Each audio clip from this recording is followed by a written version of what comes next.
আজকে আমরা এখানে ফুল দিতে পারি খুবই এক সাগর রক্তের বিনিময়ে আমরা আমাদের দেশটাকে পেয়েছি। আমাদের জাতির জনক বঙ্গবন্ধুর ডাকে আমাদের বাংলার বীর সেনারা ঝাঁপিয়ে পড়ে আমাদের দেশটাকে শত্রুমুক্ত করেছে। আমরা খুবই আনন্দিত এবং শ্রদ্ধাভাবে তাকে আজকে আমরা স্মরণ করছি। যেসব শহীদদের মাধ্যমে দেশ আমরা পেয়েছি, আমরা তাদের প্রতি শ্রদ্ধা জানাচ্ছি বঙ্গবন্ধু সহ তার পরিবারের সকল সদস্যদের, যারা এই দেশের জন্য জীবন দিয়ে গেছেন এবং ষড়যন্ত্রের হাতে নির্মমভাবে নিহত হয়েছেন। আমরা আজকে আমাদের বঙ্গবন্ধু সাংস্কৃতিক জোটের মাধ্যমে আমরা বঙ্গবন্ধুর প্রতীকে শ্রদ্ধা নিবেদন করেছি।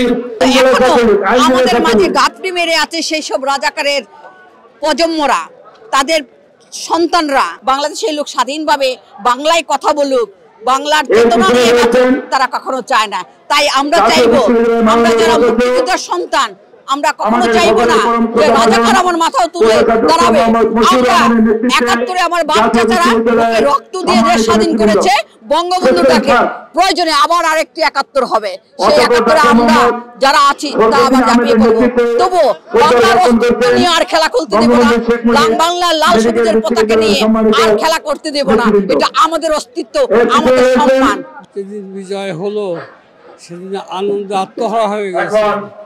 সারা বাংলাদেশের মানুষ একে অপরকে জড়ে ধরে এত বড় আনন্দ, ঈদের সময় আমরা যে আনন্দ করি তার চাইতে বেশি আনন্দ করেছিলাম আমরা স্বাধীনতার বিজয়ের জয়ন্তীতে।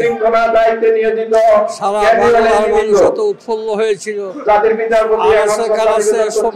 শিশু সবাই যেন হাসতেছিল, এমন অবস্থা।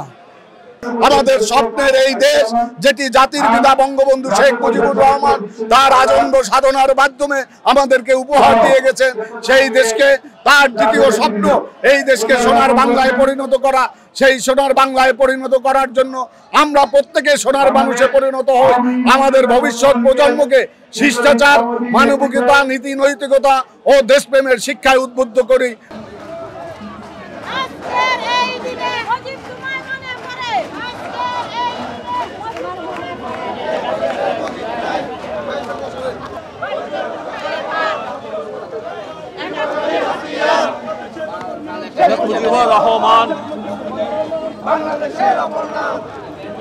সংবাদ, ফিচার ও অনুষ্ঠানের জন্য ভিজিট করুন সংবাদ প্রকাশের ওয়েবসাইট এবং যুক্ত থাকুন ফেসবুক পেজ ও ইউটিউব চ্যানেলের সঙ্গে।